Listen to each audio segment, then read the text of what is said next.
All right, so we're continuing in chapter 17 and we're starting at slide 58. And we're going to talk about the path that light takes to get to the retina. So anytime light has to go from one medium to another, it bends as it changes, like from air to liquid. And we call that bending refraction. Now you can observe refraction. If you have a glass of water and you stick a pencil in the glass and then you look at it from the side, it looks like the pencil is zigzagged.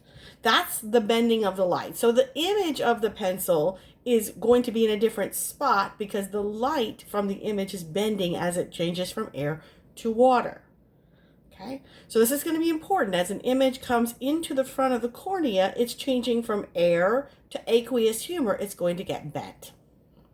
The focal point is the specific point where all the rays of light from an image are going to intersect, and that is when the picture is going to be in focus. And the focal distance is the distance between the center of the lens and the focal point on the retina. Okay, so what you're trying to do is you're trying to use the lens, and by changing the shape of the lens, to control the light that has been bent and kind of bring it back together into a single focal point.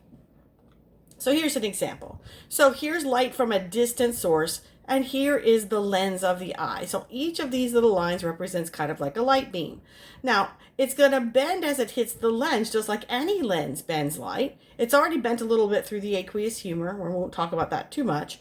But what we're trying to do is to make sure that after it passes through the lens, all of those points of light converge at the focal point. And guess where we would like that focal point to be?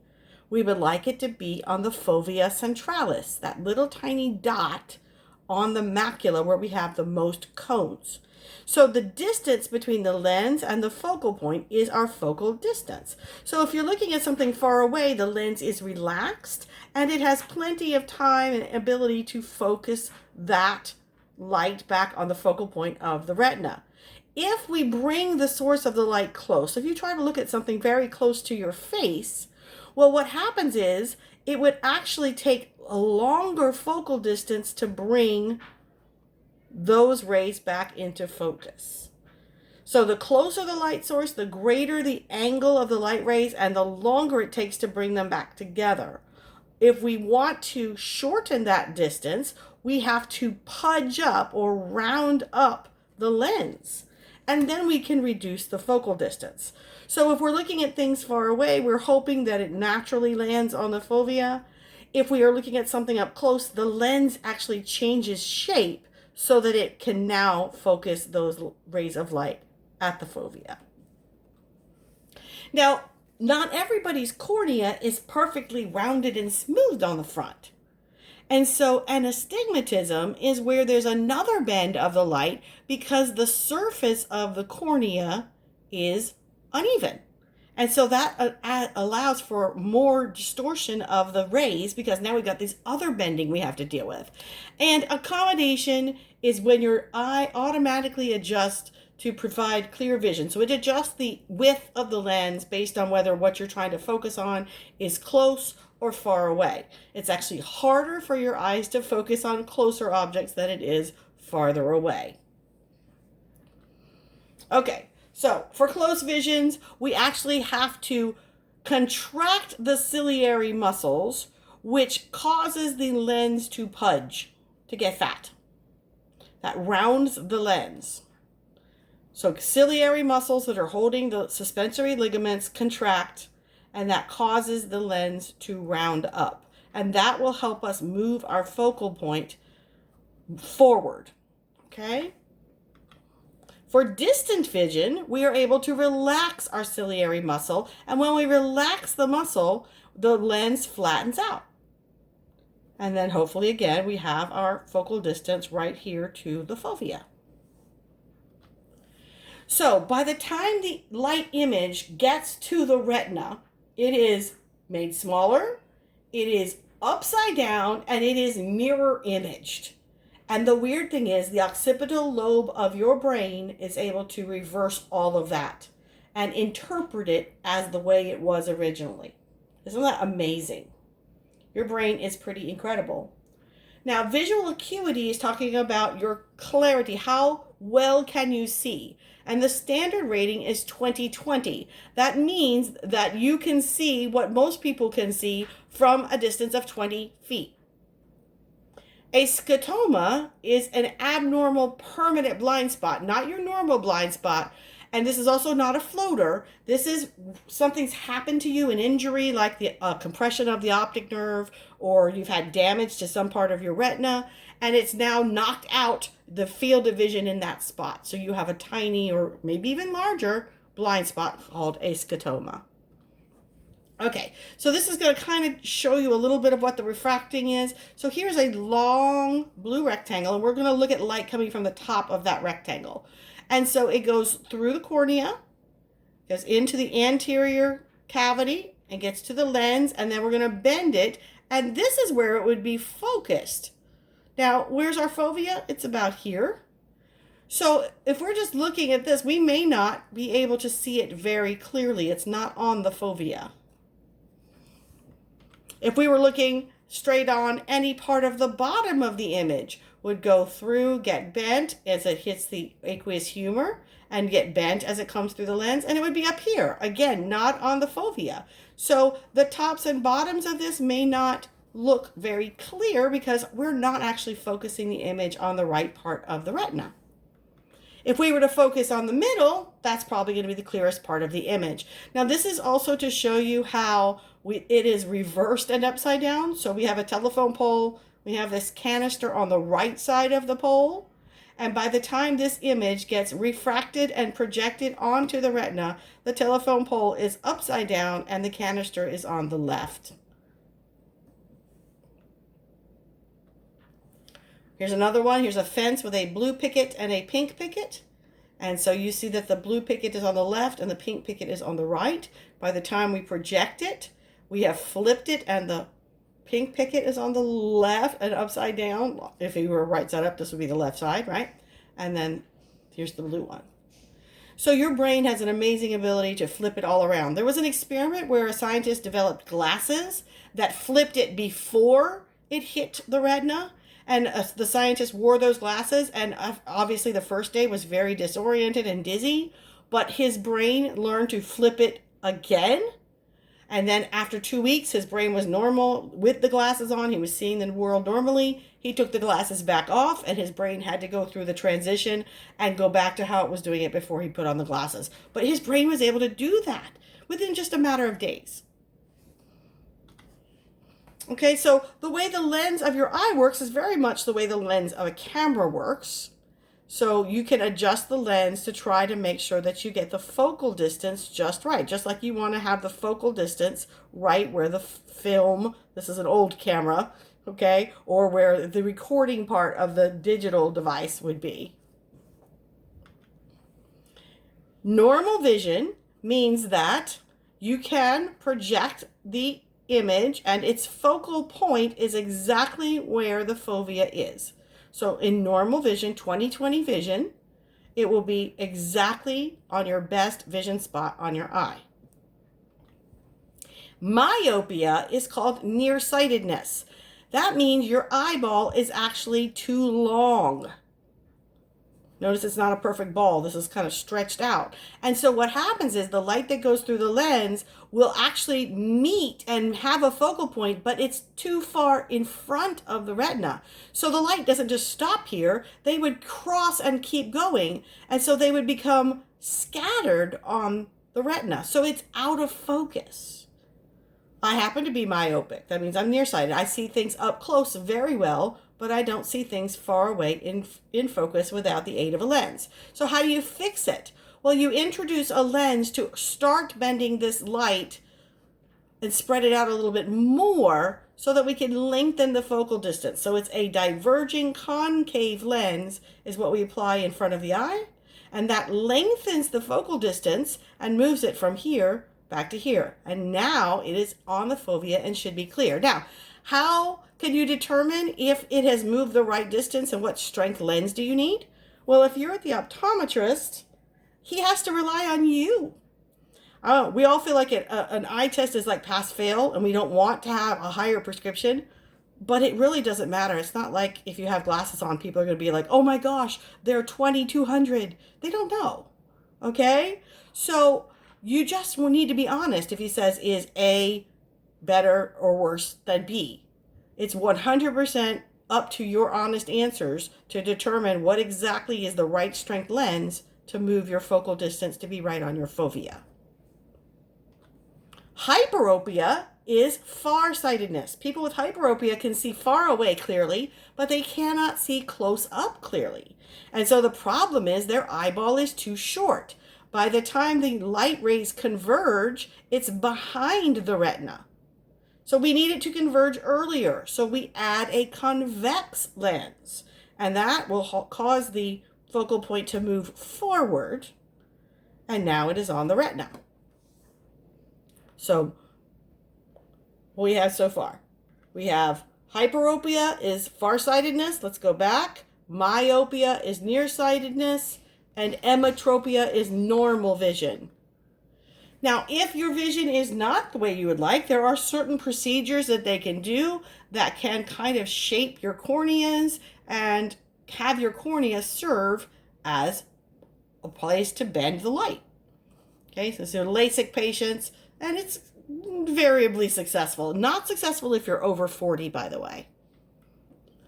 Okay, so the photoreceptors, let's focus in on them a little bit more. They're the ones that actually react to the light stimulus. So they come in rods and cones, and what they have are these little bags that are filled with pigments. Now, if you've taken general biology, you might know something about the pigments of photosynthesis, where different pigments can capture light. Well, the pigments in the rods and cones do the same thing. The light travels in little packets called photons, and it travels at different wavelengths. And so rods are pretty much the presence or absence of light. Cones come in 3 varieties that cover different wavelengths. That's why you can see colors with cones. So they all have visual pigments. So visual pigments' job is to absorb the photons of light. This is the very first step in what we call photoreception.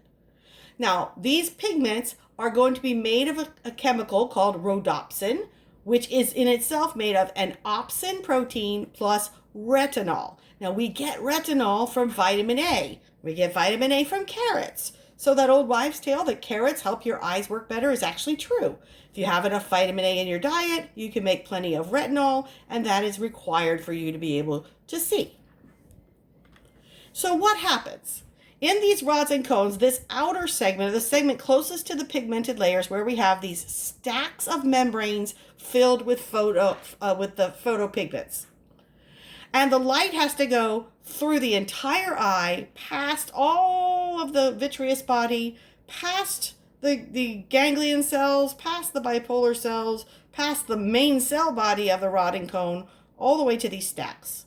And these are embedded in the pigmented layer. So the light that hits the stacks will activate the rod or cone. This is a rod, this is a cone, by the way. And any extra light will just be absorbed by this dark layer of the pigmented layer. Okay, so once the light hits this rhodopsin, different things happen depending on whether or not we're a rod or a cone. So this is one of those discs filled, and this is what the opsin and retinol look like. And the retinol is kind of like a hairpin trigger. When it is bent like this is called cis retinol. Once light hits this rhodopsin molecule, this hairpin unfolds and straightens out and becomes trans retinol. And that is called, it's activated by the light, and that opening up is going to cause some signaling to happen. In your color vision, in your cones, we have them in 3 varieties: blue cones, green cones, and red cones. And each of these have a different form of opsin. Color blindness is the inability to distinguish certain colors, usually because you are lacking one of the cone types. The most common color blindness is red-green color blindness. And you would not be able to distinguish between red and green things, because look, these are the wavelengths that the different types of cones are activated by. Blue cones are way over here on the left side of our graph. Black and white is kind of in the middle. This is what rods react to. And then my red and my green are very close to each other and overlap for at least about, 2/3 of the wavelengths. Okay, and you can see what the wavelengths are down here. Every color that we can see within the visible spectrum is a combination of stimulating these 3 types of cones. So this is a common color blindness test. Hopefully you can see the number in the middle. If you cannot distinguish the dots that form the number from the background dots, then you may have color blindness. Okay, so let's go through the steps in photoreception. First of all, we have a photon that arrives at the stacks of pigment in the end segment of the rod or cone. We're going to say rod for now, okay? The absorption of the photon causes that hairpin version 11 cis to spring open, which activates the opsin protein. And the opsin protein activates a G protein known as transducin. Transducin will activate phosphodiesterase, or PDE. PDE reduces cyclic GMP, and that means our chemically gated sodium channel closes. And our dark current is reduced, and the rate of neurotransmitter release declines. Okay, so here it is in pictures. The photon arrives. Our little bent cis retinol becomes trans retinol, springs open. That activates the opsin. The opsin turns on PDE. PDE is going to turn on the cyclic GMP, and that's going to shut our sodium channel. Without the sodium coming in, we interrupt the dark current, we stop releasing neurotransmitter.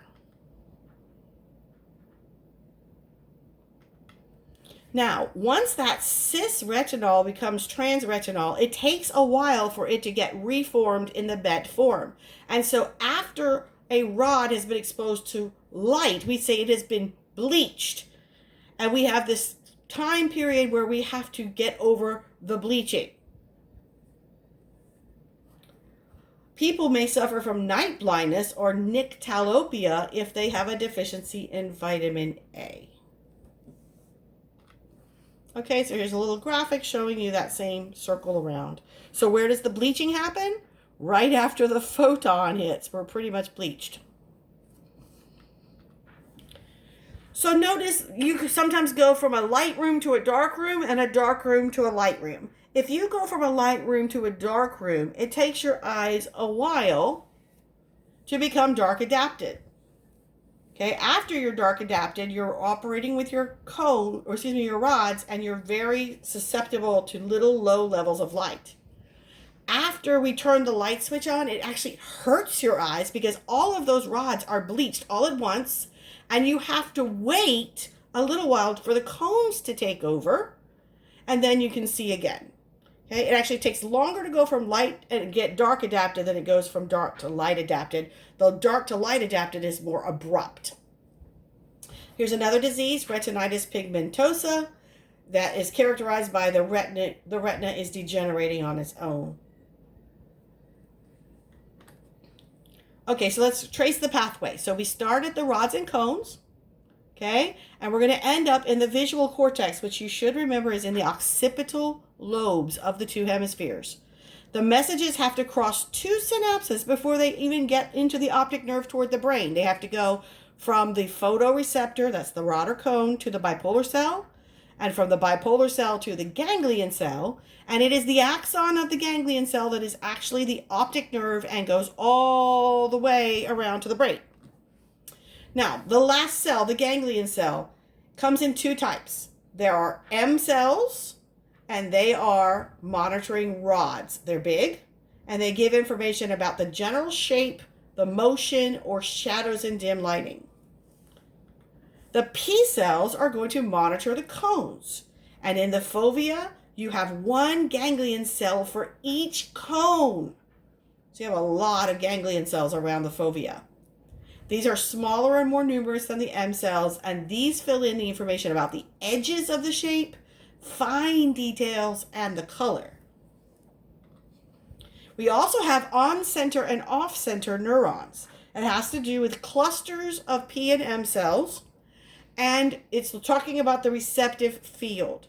On-center neurons are excited only when the light strikes them exactly in the middle of the receptive field. If the light strikes the edges, on-center neurons are inhibited. Off-center neurons are the opposite. Light that is hitting them on the edges is what is going to turn them on, and if the light hits them straight on, they get inhibited. So here's a little diagram showing you that A is my on-center, and all the B's are the off-centers. Okay, so what do we do with the information? The information coming from the ganglion cell, all the axons come together at the optic disc and form the optic nerve. They leave through the back of the eye, and at that point they are a cranial nerve 2. The two cranial nerves crisscross right over where the two optic canals come out inside the sphenoid bone at this X shape called the optic chiasm. Now, each of your eyes sends an image from what they're seeing to both lobes of the brain, both of your occipital lobes. So your right eye sends the same image to the left occipital lobe and the right occipital lobe, and the left eye sends its image to both the right occipital lobe and the left occipital lobe. So your brain actually ends up with 4 images to compare and put together and stitch together into one scene. So that optic chiasm is where we're able to split and send some of the images to the other side. Information is eventually going to be going to the visual cortex in the occipital lobe, and this area called the optic radiation are projection fibers that link the lateral geniculates with the visual cortex. Your field of vision is those 4 images that come in from your right and left eyes. Now, your right eye and your left eye are going to see slightly different images, and those differences in images, especially in shadows, give us our depth perception. We're one of the few animals that have depth perception. Any animal that has an eye only on opposite sides of their head has 0 depth perception. So things like horses and cows, and most of those animals don't really have depth perception. Only animals that have their 2 eyes together on the front of their heads can compare the images simultaneously. And one more thing that your eye is important for is establishing your circadian rhythm. The overall appearance of darkness or light, daytime or night, is perceived through your eyes. As your eyes perceive more darkness than light, it begins to trigger your brain that it is nighttime, and it will turn on the pineal gland in your brain. And your pineal gland secretes a hormone called melatonin, which causes you to start to get sleepy.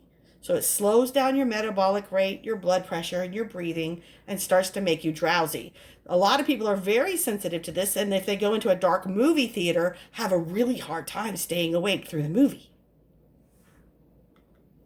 This is our final image on the eye, and this is just showing you how we have the images coming in from both eyes. Here is our optic chiasm, and how the same image goes to both sides of the brain. All right, I'm going to end this video here, and then we'll pick up at slide 96 for the ear.